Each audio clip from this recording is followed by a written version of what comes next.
Welcome and welcome back to the channel. I'm your host, Tommy, just Tommy, and with today's topic, it's going to be no more red lines for Xbox. So let's jump into it, shall we? I'm stronger, I'm smarter, I'm better. I am better.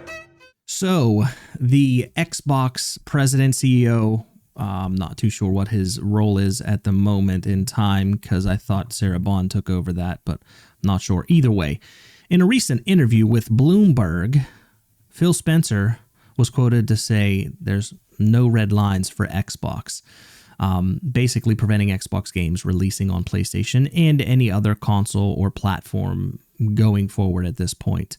And the big focus has been what's going on with Halo and Gears of War and things like that, exclusives that basically have been tied to Xbox as an image, as the platform to play those games on. So Phil Spencer, we have him quoted here, says there's no red lines banning certain Microsoft games from being released on PlayStation, but it's too early to make decisions about tentpole franchises like Halo. Speaking to Bloomberg, Spencer said that the ball's moving in the right direction when it comes to more open game platforms. This idea of open platforms where users have more choice, creators have more choice, and you see the momentum, right? Pushed for specifics, Spencer says that he's pleased with the results of Microsoft's first games to come to PlayStation and Nintendo Switch. Earlier this year, Sea of Thieves, Pentiment Grounded, Hi-Fi Rush made a jump, while Indiana Jones: The Great Circle will launch on PS5 a few months after its Xbox release, despite original plans to the contrary. So basically, back in like the summer, Phil Spencer said that Indiana Jones and Starfield are not going to be released on PlayStation 5, and just a few months later, it was announced that it was coming next year, early 2025, which makes me think I'm pretty sure that there's plans for Starfield to go to PlayStation as well. And I'm not one of these fanboys of video games where I swear allegiance to a plastic box or a certain company. I prefer Xbox. I've always preferred Xbox, but sitting right next to me, the console that I play on mainly is PlayStation 5.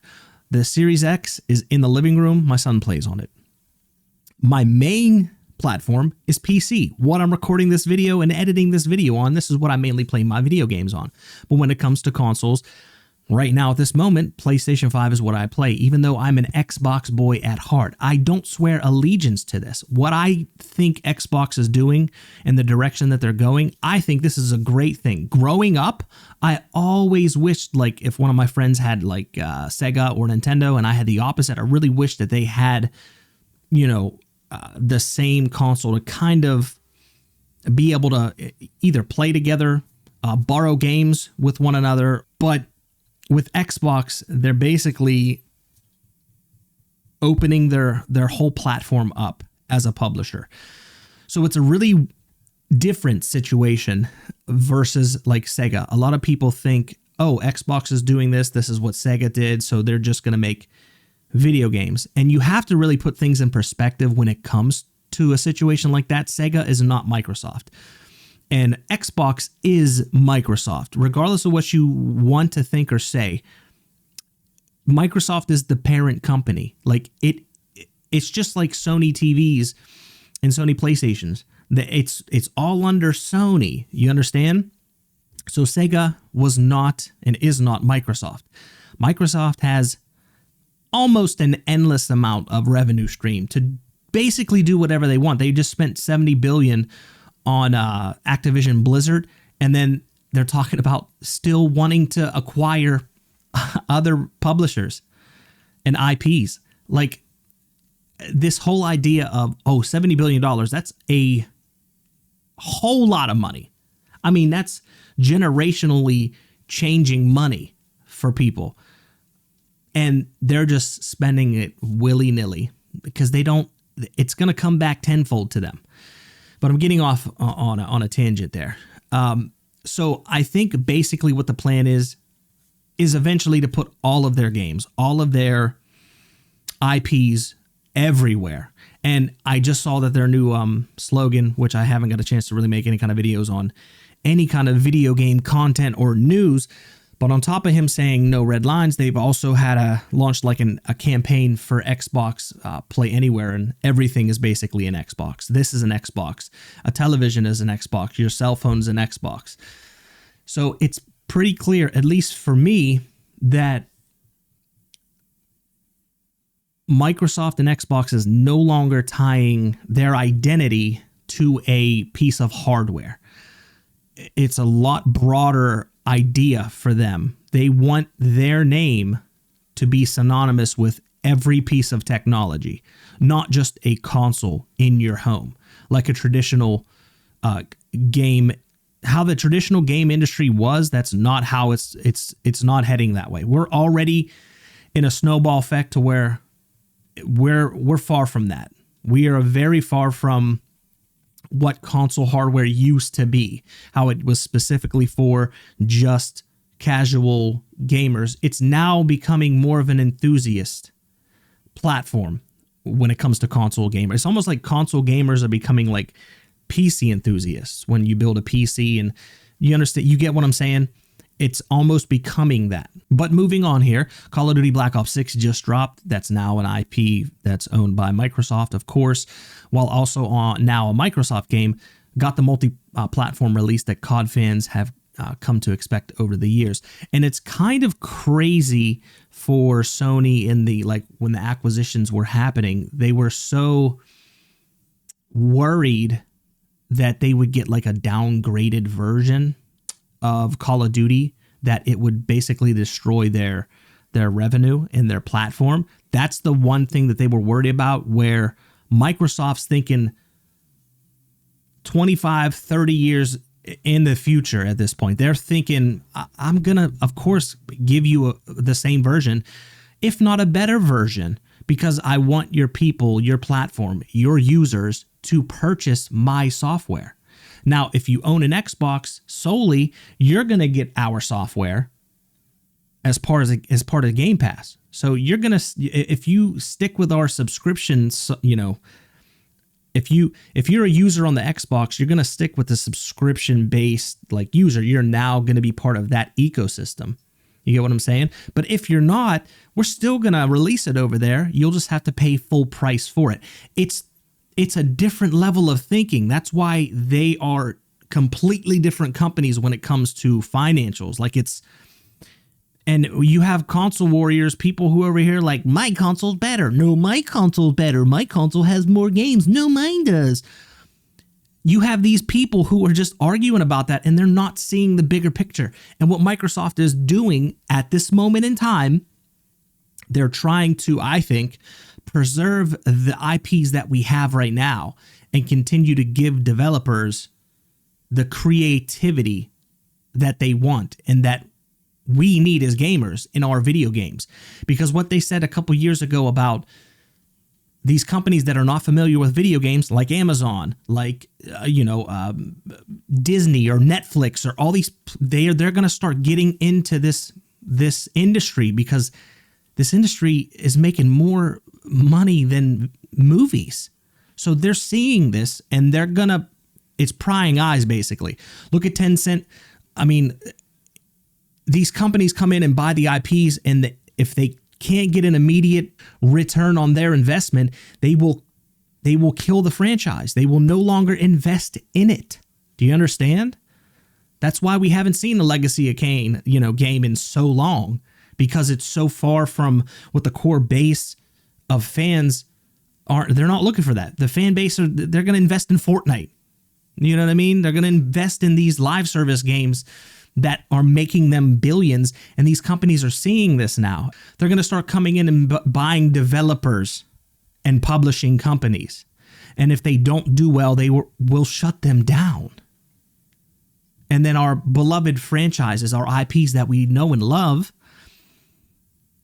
we're no longer going to get them unless someone comes in and buys the IP from these big corporations that come in and buy them. That's the whole idea, I think, of why Microsoft is doing these acquisitions, and they don't want to stop. They still are looking for more acquisitions. But moving on, Microsoft does seem hesitant to lift the lid on bringing more of its games to PlayStation, especially those that are its major franchises. Spencer said that, "I do not see red lines in our portfolio that say thou must not take certain games or series multi-platform." But Bloomberg reports he also said it was too early to make any kind of decision on that front relating to the next Halo game. We won't know much about the Halo game beyond the fact that it's been in development for some form of 2.5 years. In that time, however, Halo Infinite developer 343 Industries underwent a major rebrand. Halo Studios beginning what is said was a new chapter in the series' history following the prior work, both 343 and Bungie. So this is my whole idea. This is what my thought process basically is on that whole situation. Xbox is grooming their audience, their fan base, to eventually accept that these IPs, these franchises, are eventually gonna end up somewhere else other than just Xbox. You're gonna be able to play Halo wherever you want. You're gonna be able to play Gears wherever you want. You're gonna be able to play all these Xbox-made first-party games everywhere, and they're grooming their fan base to accept this. You have, 343 changing its name to Halo Studios Industries, Halo Industries, Halo Studios. That's more for a recognition of a third party. This is a Halo game. Why would someone do that if that wasn't the case? Then you have Halo being transferred to a whole different engine, and that engine just so happens to be the newest engine for all third-party games, Unreal 5. You have a few of their games being drip-fed to other platforms, and now you have a big one that they initially said was not going to be on PlayStation, now being released on PlayStation. So I think it's pretty evident that they are preparing their fan base to accept that these games are going to be played everywhere. And for me personally, I'm all for it. I don't think exclusives should be tied to any type of hardware. I shouldn't, as a consumer, be made to invest into a $500 or $700 piece of hardware just to play 1, 2, or 3 games that are only exclusive to that platform. You understand what I'm saying? It's good for the company, sure. Oh, you want to play that cool new game? Well, you got to buy our hardware. You got to buy our platform. Where it's like Microsoft is saying, you want to play our new game? Well, it's your choice where you want to play it. You could buy it full price over here. You could pay a subscription, play it here. Hey, you can even pay a subscription, play it on your TV if you want it. Oh, you like to play it on your, Legion Go, your ROG Ally, your Steam Deck? Hey, you can do that too. Just pay the subscription. Or you can buy it outright, whatever you want. The choice is yours. And that's where the industry is starting to go. And it's going to be interesting to see what happens in the next coming years of, companies acquiring other publishing companies. It's really going to be interesting to see who is going to end up getting into the video game industry that we maybe didn't expect to. Kind of like how Microsoft entered the video game space when no one really expected them to. But yeah, that's my thoughts on the whole situation. Xbox is anything now. Your refrigerator is an Xbox. I think it's it's marketing. It's marketing 101, and everyone's eating it up. Are they not? I see all the memes, I have not tied myself to a platform ever. And I think that's really what separates someone who really enjoys video games and is passionate about video games versus someone who just started playing video games in the past maybe 10 years. Or someone who is so ingrained with a platform that they feel like it's part of their personality. So if you say any little negative thing about their platform or their preferred platform or console, they have to be, they got a peacock. What do you mean? What do you mean PlayStation only had a couple exclusives? Where's Xbox exclusive? You get what I'm saying? It's that whole back and forth. And it's like, I don't even want to. That tells me all I need to know about someone. If I'm on Twitter or something and that's the interaction, I don't even want to interact and give my energy to that because that's so below what my mentality is, like, I'm not even going to engage in that type of like conversation because I think it's silly. It's very, very silly. But that's my thoughts. I think it's a great idea. I think, like I said, exclusives shouldn't exist because and if you think that exclusives should exist, there has to be something wrong with you because you are a consumer. The only people that should be thinking that that's a bad idea with not having exclusives are the people that are tying exclusives to hardware. And even with PlayStation, you're seeing a whole bunch of their stuff coming to PC now. You might not see it on Xbox, which I don't care. I could play it on the PlayStation if I wanted to. I'd rather play the best version on the PC, though. You get what I'm saying?